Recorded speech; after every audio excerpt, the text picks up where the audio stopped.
or find this week, and I hope you have been reading um, great books. And if you have, do tell me if there are some that I should be reading. You know my taste. I like horror, sci-fi, fantasy, um, and well, I read mostly anything.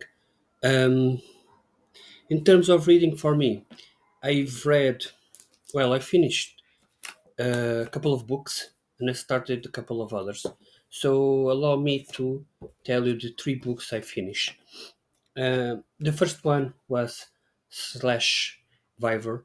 This is a book by Stephen Kozeniewski and Stevie Koppas. This book is told is by in a world where the world has collapsed. So basically, um, there was a nuclear war. Well, not a nuclear war, but almost a nuclear war. But America was basically destroyed. Um, in terms of Russia, still continues. This is like post Cold War, and basically only America suffered. So the vast majority of people died. People start living in some kind of wastelands or gigerlands or gigerlands, or how they call it, Geigerlands, and there are a couple of people living there that they are basic warlords. Um, as I read the way it was portrayed, I thought about Mad Max and all other kind of post-apocalyptic world. And what is this book about? What is this Slashvivor? So this is basically a group of people that live there that continue having television and being a world full of well, a wasteland. What people want to enjoy is a survivor kind of game where they throw a bunch of people um, into a game, and they have to survive against these people. They are called the slashers. Basically, are crazy people that live in the wastelands, in the Geigerlands, and they are killers. So basically, they grab those killers and make them live. The I don't know. This game remind me a bit of a game that existed back in the 80s or 90s that I watched in the Portuguese television about. It was an all American all something that a bunch of contestants wanted to do some kind of tasks, and there were people trying to thwart them. Um, there were women and men. I don't know. I don't remember the name, but it was a good game. And this one is basically the same, but it's violence throughout the book. So you've got the main character here is a woman who she tries to rec- to live throughout this stuff. She's called Dawn, and she's because these people are chosen by a lottery kind of system, and so they are basically, well, obligated to do this. And so they went and they fought and they um, well, they died. um, to be honest, I enjoyed the novel. I think that the main focus here is the story, not the characters.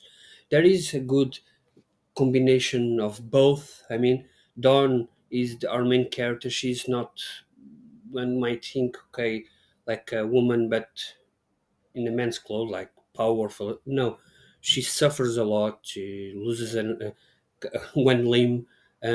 She meets people that are trying to fight the system within this world. They are these slashers, and it was a nice tale. I really enjoyed this tale. Really enjoyed Charlie. Although, in a sense, you start rooting for some slashers. Okay, so it's interesting story. What they did here was like a, a different kind of story. I enjoyed. In terms of rating, I gave it an 80, uh, 80 something. I can't read the number here. I gave it an 81. Sorry, 81 out of 100. I enjoyed. I didn't enjoy as much of the ending. If there are some kind of, again, there are no sexual stuff, so don't worry about it. It's pure violence, and the pace. I believe it was some parts are fast paced, some parts are really slow or too slow, and it's switching gear that it was a bit confusing. In the end, the last 50 pages for me were a bit confusing. I had to reread some kind of passage to understand better what is happening. But in the end, I enjoyed the tale. If you like splatter punk gore stuff, yeah, this will be a good book for you to read. Then the second novel I finished, well, not a novel, but a compilation of short stories, is The Gravedigger's Tale. Yeah, it's by Simon Clark. This is a compilation of stories he wrote throughout the years. There are, let me just quickly check because I have not checked this before. Sorry. Um, there are 13 stories, and the stories are all over the place. I mean, they are all horror, of course, but they are all over the place in terms of what they uh, are or represent or something like that. There are some stories that are homage. You've got homage to Clive Barker, to Lovecraft, to Blackwood. Um, Not Blackwood, William Ogden, and so on. So you have got a good compilation of stories. Simon Clark doesn't write fast paced or he writes a slow building kind of stories, and that's good, but I'm in a mood for a more fast-paced story. And thus, I've enjoyed the novel. I think there are some good, interesting stories within, but I didn't enjoy at all the book, which is a shame because the second time I read the Simon Clark, I don't enjoy. I did choose two that are not well rated in Goodreads, so maybe that's it. I do have a couple of them of his books that I really want to read, and I know they are his best. Probably there's the reason for that. Again, this may be a kind of situation for me. Not most people will enjoy. Probably I don't know. It's this kind of situation that you encounter with books. Sometimes the book is good, but the timing that you are reading is not. That's it. Uh, I was trying to find out. I've got here The Fall, The Vampiric, and The King of Blood to read. Those are the three most famous by him. I don't know, but I've got some feeling about London After Midnight, which I'm really looking forward as well. I know that it's not well that received, but again, it's. I think this is something to do with me because the horror are good and some stories are pretty good. I recently read one which called Engines of no, not Engine, Cemetery Wine. I really enjoyed. It's a good story about a man who's trying to, he's handling uh, cancer, and he's trying to make his life worth or something like that. And he goes to Greece to an island, and he tries to he meets some guy there that a priest that tells him about cemetery wine that can possibly make people immortal, and he tells a tale about a Saint Demetrius, and the writer starts thinking differently, and the story ends with a beautiful bang, and I really enjoyed. But then there are other stories that I didn't enjoy as much. So yeah, probably this is a good book, but not for me. As I have enjoyed only 4 or 5 stories out of these 13. I am not yet rated in Goodreads, so I have not rated yet in the book, but I guess will be around 40 to 50 points out of 100. The last book I've read was one I've read in 24 hours. Well, far less. I started reading at night, around 9:30 on the Friday. On Saturday morning, I woke up. I had some sleep problem, and I woke up like at 6 a.m. and I started reading the book, and I finished in one go. So I guess 12 hours was my time here. So what do I think about this book? I I had to grade. If I had made the review in the night, I had said this is a book for 95, 5 stars. Then it dropped for 4. And let me explain why. So basically, Strange Pictures is about this house. About this is a writer writing about a house, and this house has some strange features, and people are trying to understand better. Well, this author is trying to understand better what it is, and the book is all of this, full of these beautiful drawings. I can so yeah, so you can see there are a lot of this house, and there is a reason why this appears so much. Then there is some spaces without, then there is again, and so on. So there are a lot of drawings and so on. This is something new to me, and I enjoy it. Why? First of all, you will be able to explain me, okay, that in the house there is like a place here that it's without anything, like no access, and there's this part here, and this is causing problems to the people trying to buy the house. For example, again, the same with this. um, this is the second floor, like here. So do you see anything weird? I will give you 10 seconds. Stop the book and think about it.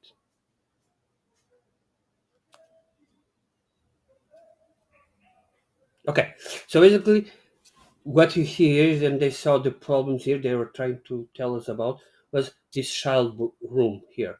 This is a child room, and it has no windows.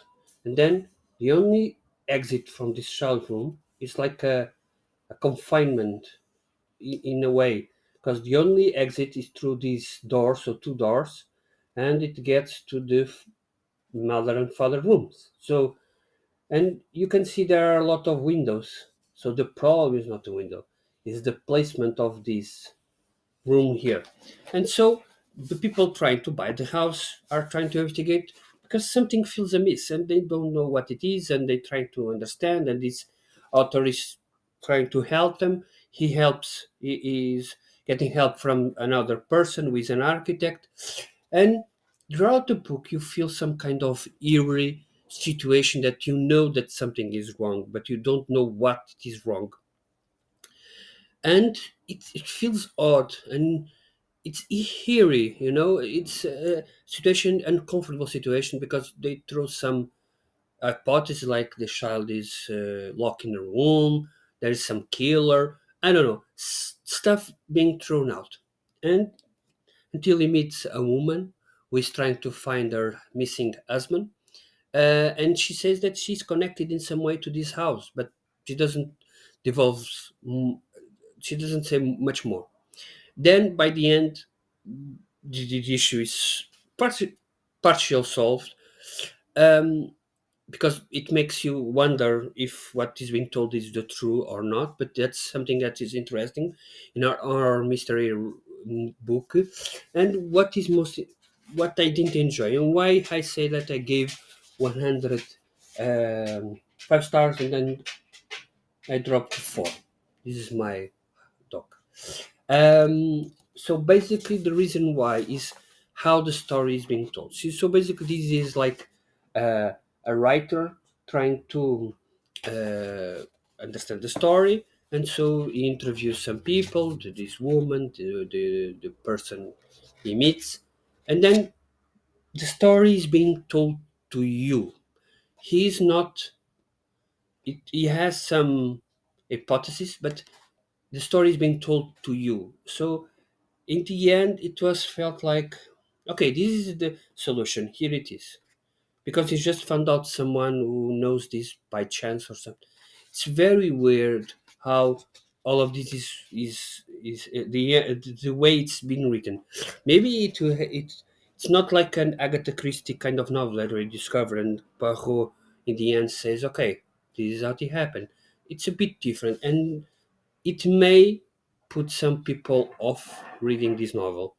Um, and to me personally, it felt like we've been told the story and not trying to investigate ourselves. Okay, so basically, we by the first 150 pages, we had theories, you had hypotheses, but you don't have a solution. The solution come from someone within that household. So it didn't felt as good as it was would be an investigation.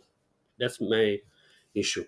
That doesn't mean I'm not going to read the second book, which is Strange Pictures, in the next few months. I don't know if next month or the next one, but yes, I'm going to read definitely because I enjoy it, and I'm going to keep buying books from this author, which is called Uketsu. This guy here. She is basically YouTuber, the specialized in horror, and that is the first book. And as the Jim Ryan, which is the translator, which is quite good. It didn't felt odd because it's Japanese. It's not like French to English. It's Japanese to English, um, and sometimes it gets odd. For example, Vampire Hunter D. Sometimes it feels odd, or some books that like The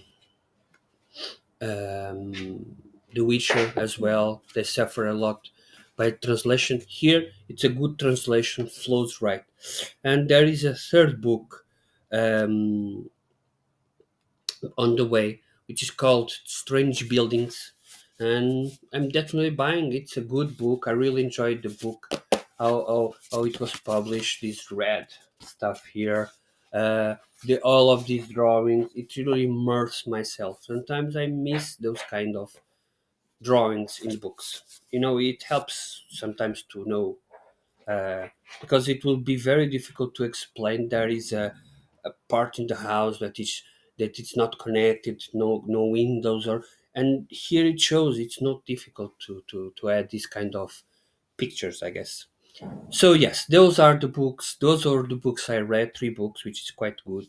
This has been some really good month. We are on the 13th of April and already read all of this, which to me it's pretty good. But again, I'm reading fast-paced novel because that's something I'm really, I don't know. I'm going on vacations, so I'm going to read some slow-paced books. But for now, it's fast-paced to give my mind some momento. But yes, in the next few months, I will be delving some slower books. Um, Now I'm currently reading yet. Sorry, I didn't get much farther with this one, which is Contagion by Michael McBride. I enjoyed the book. I don't know why I'm not reading, but again, this small print is killing me. But I'm halfway there. I'm going to read it without any doubt until the end of uh, my work time, which is one week and a half or something like that. So yes, and I'm currently reading two books, more two books. This one, The Ancient Code, T.S. Falk, which is a thriller mystery novel, like an archaeology, like Indiana Jones kind of stuff. So imagine that. This is 11 o'clock in the morning. I've read 55 pages of this so far. Plus, I ended the Simon Clark novel. And I'm currently reading as well the second book. on the clan series, which is Ch- Chimik, Chimik, Simish by Eric Griffin. This is the second novel on the Clan series, 13-part novel. I'm page 41 out of 200 as well. So yeah, those are two novels I'm going to continue this week. And as I've said before, I'm going to go to read another anthology. This is my first anthology from this author, and the first book from this author, which is going to be John R. Lansdale, in the Mad Mountains. This is a Lovecraftian inspired novels. There are, I believe, six stories. No, sorry, four, eight stories, and it is my anthology I'm going to read. In by the time I'm going on vacations, my anthology going to be the first book on the Conan series, written by him and by um, L. Sprague and Lynn Carter, and I'm going to read that one. So yeah, for anthologies, it's pretty good.